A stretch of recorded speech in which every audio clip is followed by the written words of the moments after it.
this is an important issue, and it's why I think we need a paper trail on ballots, whether it's vote by mail or whether it's in person. But there are steps we can take to make sure it's physically secure and to make sure that every eligible voter gets a chance to vote. And we will make better decisions as a country when that's possible. It's why I support H.R. 1, the House bill that did a lot of this, but Mitch McConnell's Senate is killing it in its tracks. And it's why I support that we go even further in making it possible for Americans to exercise that right. Again, my mind goes back to when I was deployed overseas and seeing Afghans who put their lives on the line because the word went out that if you try to vote, the Taliban might try to kill you just for participating in an election. And you'd see them with their purple fingers, because that's how they make sure you couldn't vote twice. They dip your finger in purple ink, knowing that they had risked their lives just by being seen with a finger with that purple ink on. And if over there they can put their lives on the line for the ability to vote, and then over here, we ought to be able to make sure in this country that is at its best has been a beacon of democracy, that we're honoring the idea that democracy begins at home. Great. Thank you. Hi, Mayor Pete. Thank you for coming. My name is Sue Bird, and I've been an activist since I was in high school. My father was in the Navy, and I was protesting at Guantanamo Bay the Vietnam War. So my question is, I'm probably one of the few women here that does not have a pension. I worked for over 25 years in the nonprofit world with people with physical and mental disabilities, doing what my heart had me do. So when my husband passes, I will lose 2/3 of my income. And this week we actually looked at long-term insurance. And going through that, there's the possibility that you would go through insurance if you could afford the insurance, and then you lose your home. You would eventually have to go through all of your assets and your home before you would get on Medicaid to have you help. I know I'm not alone in this thought, and across America, our senior women are taking the brunt of our economy and our lifestyles. I hope you consider that and have a good idea of how we can prevent that from happening. Thank you. Yes, we unfortunately had a similar experience in my family. I remember when my father became ill, sitting down with the social worker as he explained to my mother and to me how to, when we thought he was going to need long-term care, what that would actually look like. And for the greatest economy in the world to be a place where you sit down in a conversation like that, and the message is, well, the best option for you is to spend down everything you've got until you have so little left that you qualify for Medicaid, and then we can get you into long-term care. That's just no way to run a country like ours. And so we need to, and we will be rolling out a long-term insurance program for everybody. One that is funded in such a way that people don't have to make that choice. We know that these costs are only going to grow, especially as our population demographically moves into more and more Americans aging. And I don't think a lot of folks have realized just how much is hanging over our heads right now in terms of that risk and in terms of that liability. So please stay tuned on that. We're still crunching a little bit of the math around some pieces that are informing me on how to do it. But yes, we will deliver a long-term insurance program for the entire country. Good morning, Mayor Pete. I was hoping to get your comments on something about inflation and interest rates. As you know, historically, seniors have often depended in retirement on interest on savings accounts and mutual funds and so on. And right now, interest rates are at historical lows. And at the same time, the Federal Reserve, with the support of the media and the government, is setting their goal for inflation at 2%. Whereas historically, when we were on the gold standard, you could end up with no inflation if you were lucky.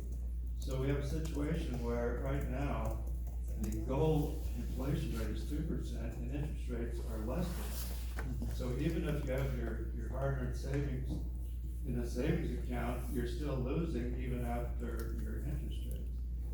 And the comment I'd like you to interpret for me is that normally we think of something that the government takes away from us or costs us is similar to a tax.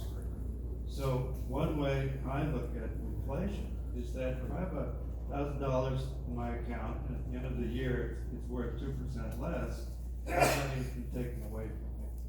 So I consider that almost a form of taxation. It helps the government because that means the bonds they have to pay back in 10, 30 years aren't worth as much when they pay them back. But in the meantime, I don't have as much money. And then I also get taxed on the interest that's trying to make up the inflation, which for me is really a tax on inflation. So you're getting taxed first, and then you're getting taxed on trying to make it up, which you can't even do if there was no tax on the interest. So anyway, your comments would be welcome. Thank you. Yeah, so right now we're living in an exceptionally low interest rate environment. That's got benefits in terms of inflation being comparatively low, but a challenge in terms of interest rates being low as well. And of course, what makes the biggest difference is the spread between them, right? The relationship between the interest rate on paper and the inflation rate beneath it. And you're right, it's underwater in a lot of ways right now. You can't get an interest-bearing account that will allow you to keep pace with inflation. It means you're slipping behind every year. Now, I believe the Fed ought to be, unlike the president, I believe the Fed ought to operate completely free from political interference. Although their mission should be clear, which is to make sure they're promoting both growth and inflation with interest rates. With interest rates where they are, the Fed doesn't have a lot of room for maneuver because we're so close to hitting that floor. It's one of the reasons why I think a president and Congress ought to think about the fiscal side, the part you do control through government decision-making and discretionary spending. And one thing I'm really worried about, and Democrats don't talk about this enough, in my opinion, but I'm worried about the debt and deficits. And the reason I'm worried about it is I've seen Republicans use it as an excuse to block investment in infrastructure, education, and other things. But then when they took power and they had all the branches of government, they sent the deficit through the roof and revealed that they don't actually care. And so now I'm thinking, well, if they don't care, then my party better start to care, otherwise nobody's going to care. And I expect that I'll be here when some of these fiscal time bombs might go off. And if that happens, then you could see interest rates spiral out of control.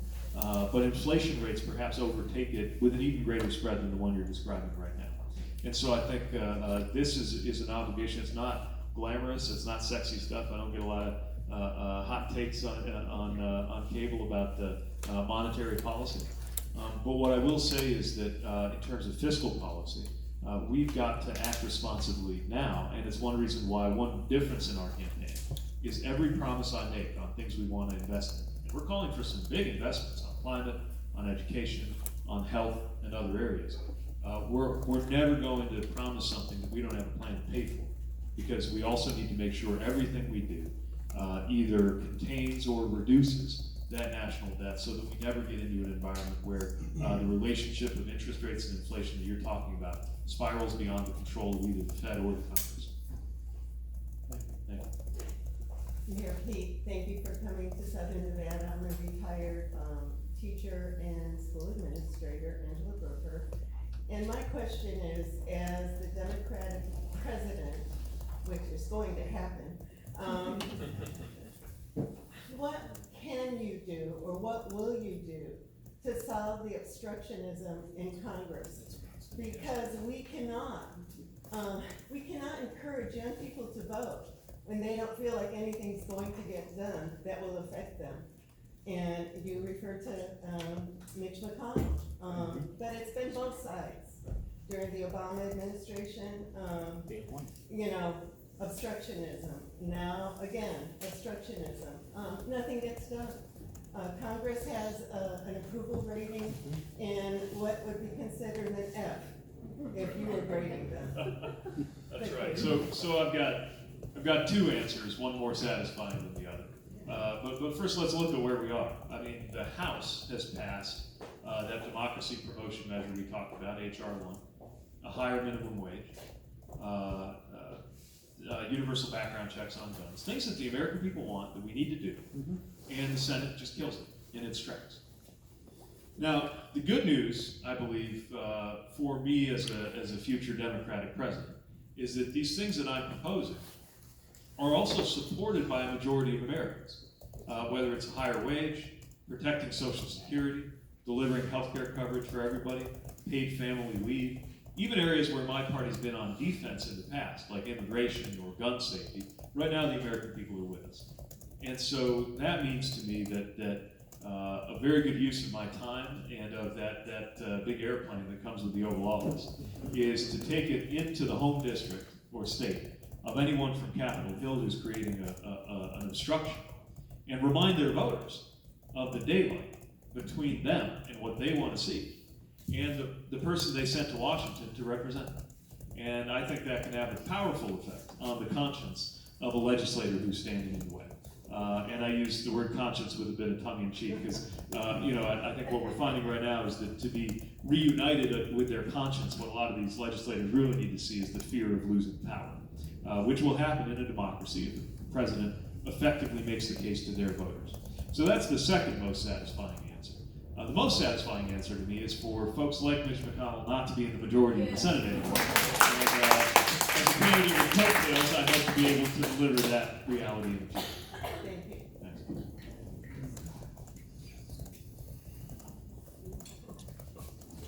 Buenas tardes, Pedro. Buenas tardes. Just an opinion, a hypothetical question, to ask you that, just an opinion from you, that being, you become president, I welcome you here today. You take, Puerto Rico, you take Washington DC, you take the reservations of the Native American throughout the United States. Sometimes we have taxation without representation, and I'll leave you at that.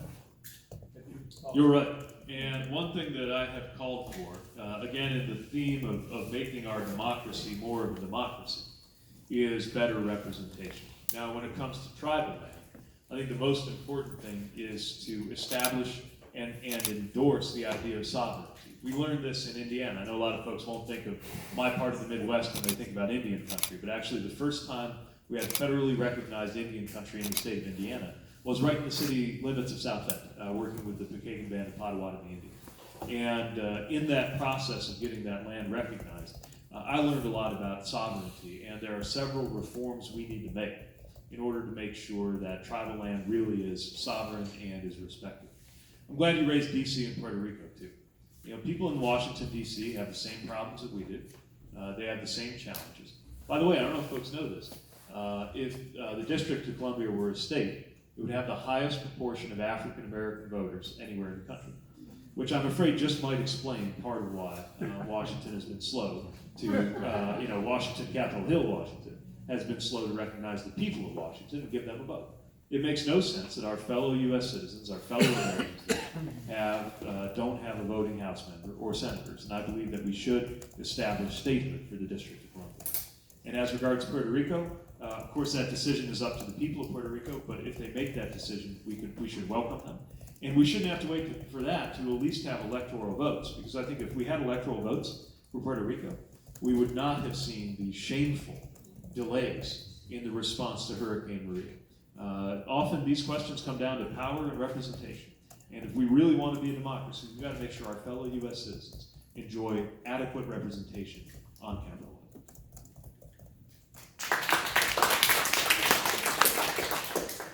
Hello, Mr. Mayor. My name is David E. Munoz, and first than anything else, I want to thank you for your service. Me being a veteran, I want to know what you would do about us Vietnam veterans. We were promised compensation for our service through Agent Orange exposure, PTSD. I understand some of us get some compensation, but not everybody. There is also the problem of homelessness among veterans. As president, what would you do to help our cause with veterans?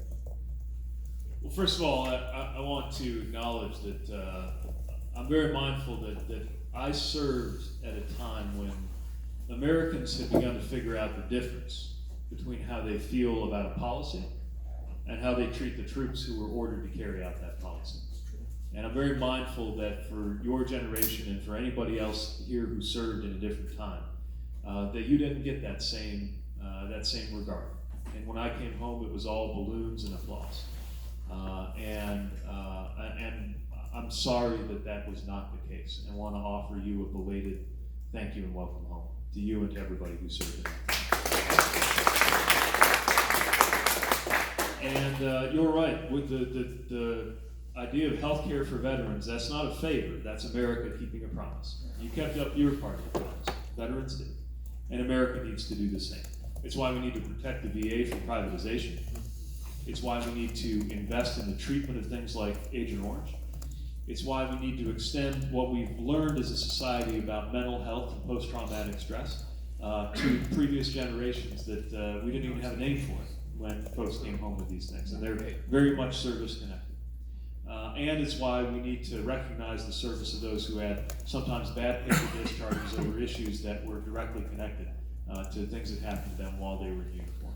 That promise didn't end when you came off active duty. It lasts a lifetime, and the United States owes it to you and your generation of veterans to pay back on that promise. One more question. What was your rank when you got discharged or separated? And what are the languages that you speak? Okay. So I left as a lieutenant, 03. Oh, wow. And some languages I've learned better than others, but I got a pretty good, a respectable level of Spanish and French. I picked up Dari when I went to Afghanistan. It's the local dialect, although I don't remember it very well. I studied Arabic when I was in college. I can read a newspaper in Italian. I'd be a little slow on the uptake if you tried to interview me in that language. And took up to study Norwegian just kind of as a hobby. It's my kind of little preoccupation. I love to study languages because it gives you this gateway into other people. And haven't had a lot of chance to kick it around, except every now and then a news crew from some unexpected country will pop a question on me and test how much any of those languages I really remember. Are you fluent in Spanish? That would be a little much. Bueno, no, pero puedo bastante bien entender, puedo bastante bien hablar, y se habla despacio, podemos discutir. Gracias. Thank you. I'm not gonna sing, but it's over, ladies and gentlemen. Thank you again for the opportunity for the activism.